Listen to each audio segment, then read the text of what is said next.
Is this video good? 80 million. All right. Japan is an island by the sea filled with volcanoes and it's beautiful. In the year -1 billion, Japan might not have been here. In the year -40,000, it was here, and you could walk to it, and some people walked to it. Then it got warmer, some icebergs melted, it became an island, and now there's lots of trees because it's warmer.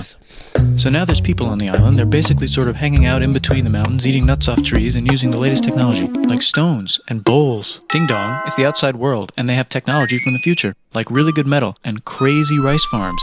Now you can make a lot of rice really, really quickly. That means if you own the farm, you own a lot of food, which is something everybody needs to survive. Sure. So that makes you king. Rice farming and rice kingdoms spread across the land all the way to here. The most important kingdoms were here, here, here, here, here, here, and here. But this one was the most important, ruled by a heavenly superperson, or emperor for short. Knock knock, get the door, it's religion. The new prince wants everyone to try this hot new religion from Biekt. Please try this religion, he said. No, said everybody. Try it, he said. No, said everybody again, quieter this time. And so the religion was put into place, and all the rules that came with it. Probably some violence then the government was taken over by another clique, and they made some reforms, like making the government govern more, and making the government more like China's government, which is a government that governs more. Hi, China, they said. Hi, dipshit, said China. Can you call us something else other than dipshit, said Japan. Like what, said China. How about Sunrise Land, said Japan. And they stole China's alphabet and wrote a book about themselves. And then they made lots of poetry and art and another book about themselves. Then they stopped moving. Hey, Bob. Oh, hey. We're watching a video on the history of Japan. This video's so old. Babe, apparently everybody knows it, but I don't know. Yeah, everybody knows it. Oh, yeah, what is like one thing you learned from it? I didn't watch it. I'm not gonna watch a video like that.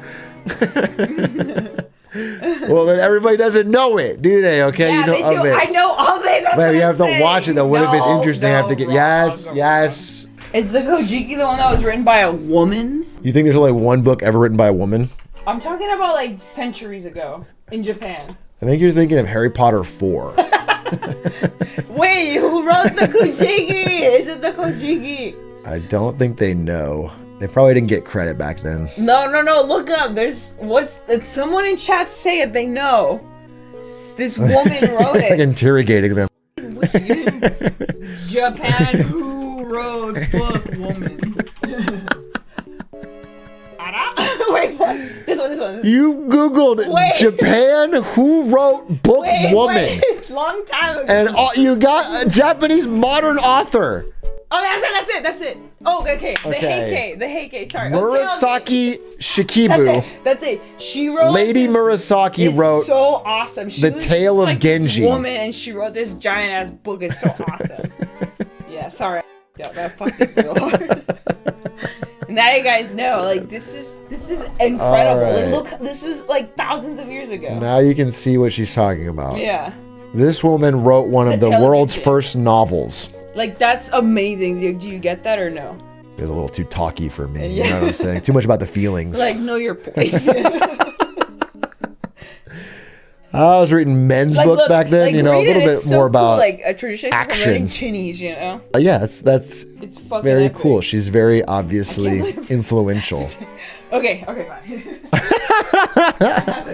Anyway, let's watch the rest of this video on the history of Japan. And then they made lots of poetry and art and another book about themselves. Then they stopped moving the capital every time the emperor died and kept it in one place for a while, Smart. right here. And they conquered the north finally. Get that squared away. A rich hipster named Kukai is bored with modern Buddhism, visits China, and learns a better version, which is more spiritual. Comes back, reinvents the alphabet, and causes art and literature to be great for a long time. And the royal palace turned into such a dream world of art that they really didn't give a shit about running the country.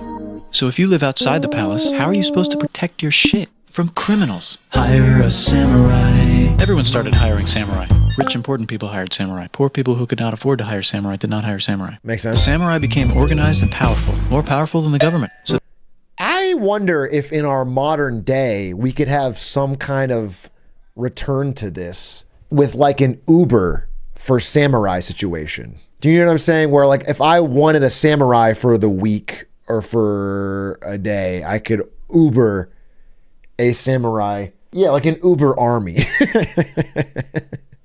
A Samuruber. That's what you get. Yeah. Blackwater-esque.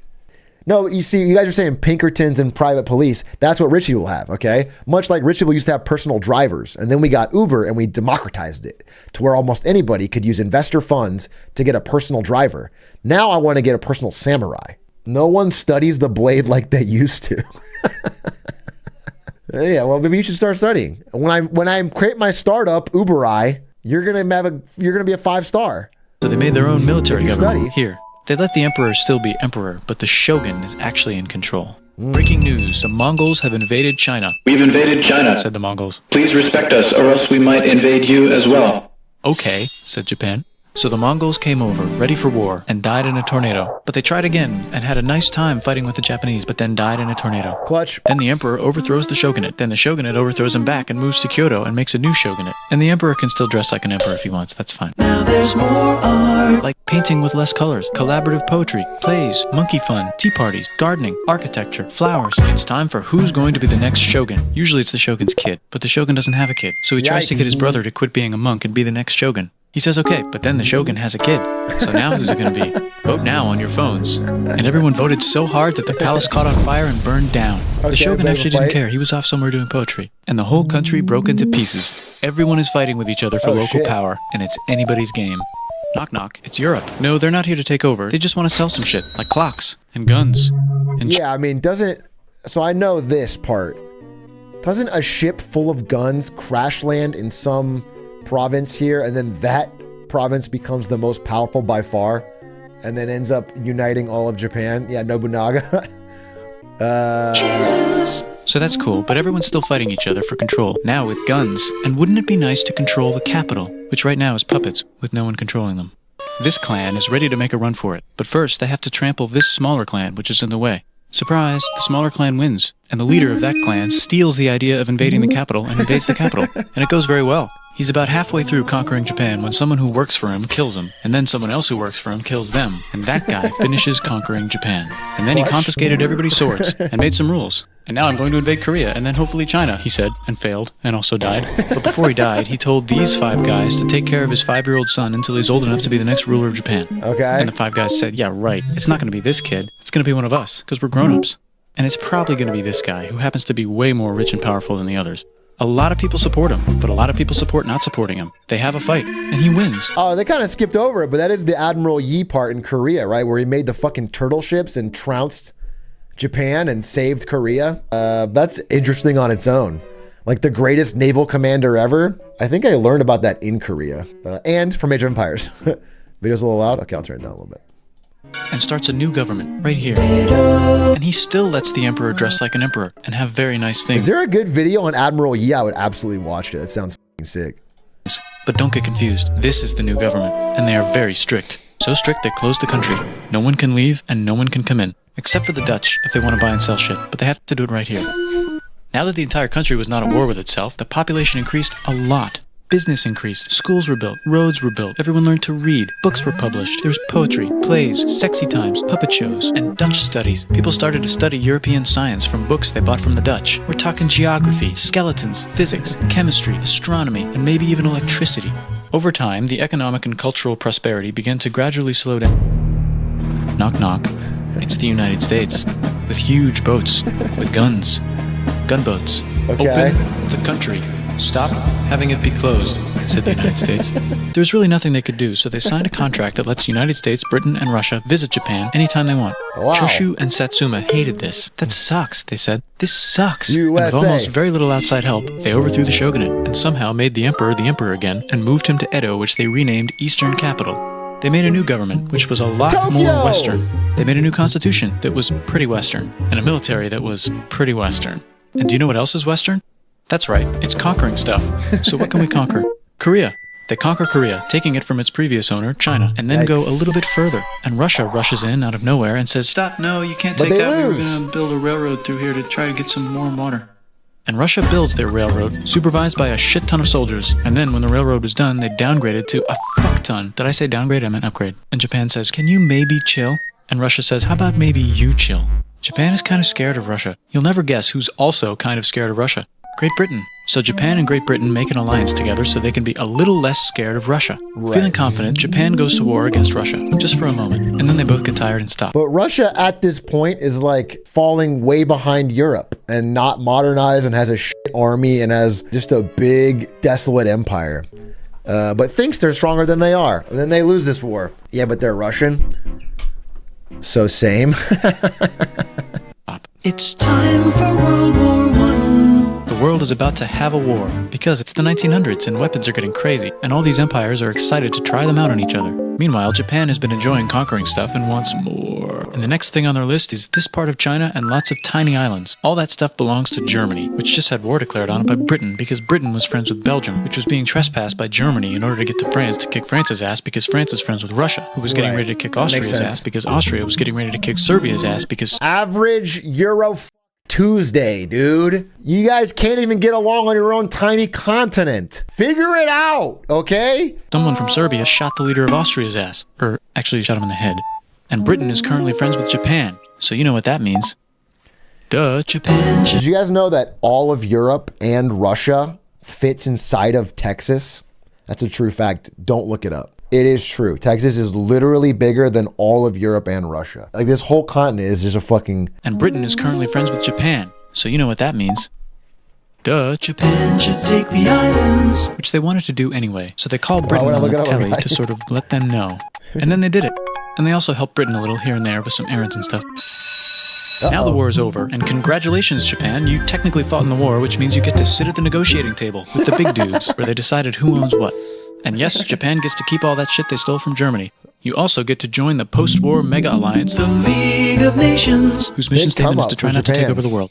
The Great Depression is bad, and Japan's economy is now crappy, but the military is doing just fine, and it invades Manchuria. In the League of Nations, it's like, no, don't do that. If you're in the League of Nations, you're not supposed to take over the world. And Japan said, how about I do anyway? And Japan invaded more and more and more and more of China, and was planning to invade the entire East. You've got mail. It's from Germany, the new leader of Germany. He has a cool mustache, and he's trying to Keep take over the showing up. world and needs friends. This also got forwarded to Italy. They all decided to be friends because they had so much in common. It's time for World War II. Germany is invading the neighbors. Then they invade the neighbors' neighbors. Then the neighbors' neighbors' neighbors who happen to be My Britain said, understanding, "Holy again, shit." from watching the World War II documentary and a couple other things, is like technically Japan and Germany were like an alliance in name only and never really did any coordinated things together. Like yeah, they were part of this axis, but like it was like they didn't really even talk that much. Like they didn't. They weren't even like trading. There was nothing. They were bad friends. I mean, they were like distant friends. I guess they were awkward. They were socially awkward. And the United States started helping Britain because they are good friends, and started not helping Japan because they're friends and our friends are not friends. Plus they're planning on invading the entire ocean. Yeah, but I mean, all Japan really did for Germany in this alliance is they fucking Pearl Harbored USA, bringing them into the war, making the war in Europe even harder for Germany. That's all Japan did for Germany. They're kind of no, they didn't do it for Germany. I'm saying that's all they did that impacted Germany. It's like a bot lane feeding, dude. That's what they didn't help in any way. They they fed top lane, then AFK'd, and then top lane came down and fucked everything up. Yeah, I mean, that didn't... The United States is also working on a large, very huge bomb, bigger than any other bomb, ever, just in case. But they still haven't joined the war. War looks bad on TV, and the United States is really starting to care about their image. But then Japan spits on them in Hawaii and challenges them to war. And they say yes. And then Germany, as a symbol of friendship, declares war on the United States also. So the United States goes to war in Europe, and they help the gang chase Germany back into Germany. And they also start chasing Japan back into Japan. And they haven't used the bomb yet and are curious to see if it works, so they drop it on Japan. They actually dropped 2. Yeah, another thing I read about this was that, so, you know, presidencies changed during World War II, and when Truman comes into power, they're already like really far on the bomb, and in generally, they're so eager to use it that he asks them, what are the estimated casualties of this bomb? And they gave him the lowest possible estimate because they were concerned he might not use it. So they said, they were like, you know, I don't remember the exact number, but it was like way lower than it ended up being. because they were like, they really wanted to force it down Mitt and get it to be used. And so Truman, I mean, it probably wouldn't have dissuaded Truman if they told him a big number, but they didn't.